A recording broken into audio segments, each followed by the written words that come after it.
మధ్యాహ్నం camp office కు Chandrababu greater Vijayawada greater Tirupati ఏర్పాటుపై సమీక్ష 3 గంటలకు హైదరాబాద్ కు సీఎం త్వరలో రాజముద్రతో కొత్త పట్టాదార్ పాస్ పుస్తకాలు జనవరి 2 నుంచి గ్రామ సభల ద్వారా అందజేత రీసర్వే పూర్తయిన గ్రామాల్లో పంపిణీ ఏపీలో ఈ నెల 31నే పెన్షన్లు న్యూ ఇయర్ కావడంతో ఒక రోజు ముందుగానే పంపిణీ ఏర్పాట్లు చేస్తున్న అధికారులు గుంటూరులో పలు చోట్ల కార్డన్ సర్చ్ అనుమానితుల గురించి పోలీసుల ఆరా డ్రగ్స్ నివారణే లక్ష్యంగా స్థానికులతో ప్రతిజ్ఞ నిజామాబాద్ లో ఎస్బీఐ ఏటీఎం కు నిప్పు రెక్కి నిర్వహించి నిప్పు పెట్టిన దుండగులు ఏటీఎంలోని 27 లక్షలు దగ్ధం కామారెడ్డిలో ముసుగు దొంగల ముఠా హల్చల్ మారణాయుధాలతో పలు కాలనీల్లో రెక్కి భయాందోళనలో స్థానికులు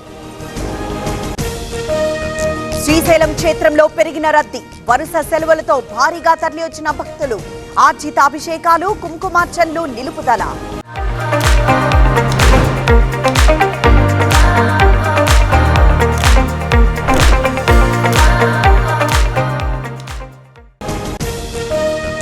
తెలంగాణలో పెరిగిన చలి తీవ్రత ఇవాళ 6 జిల్లాలకు ఆరెంజ్ అలర్ట్ జారీ కనిష్ట ఉష్ణోగ్రతలు నమోదయ్యే ఛాన్స్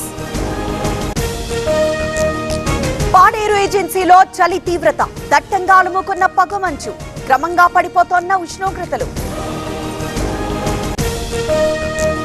మన్యం ఏజెన్సీని వణికిస్తోన్న చలి పొగమంచుతో గిరిజనుల అవస్థలు చలి మంటలు వేసుకొని ఉపశమనం తిరుమలలో కొనసాగుతోన్న భక్తుల రద్దీ శ్రీవారి సర్వదర్శనానికి 20 గంటల సమయం శిలాతోరణం వరకు భక్తుల క్యూలైన్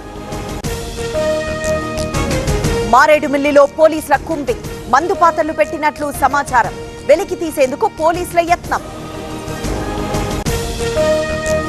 ఢిల్లీలో ప్రమాదకర స్థాయిలో వాయు కాలుష్యం వెరీ పోర్ కేటగిరీలో గాలి నాణ్యత సగటున 300 పాయింట్లుగా AQI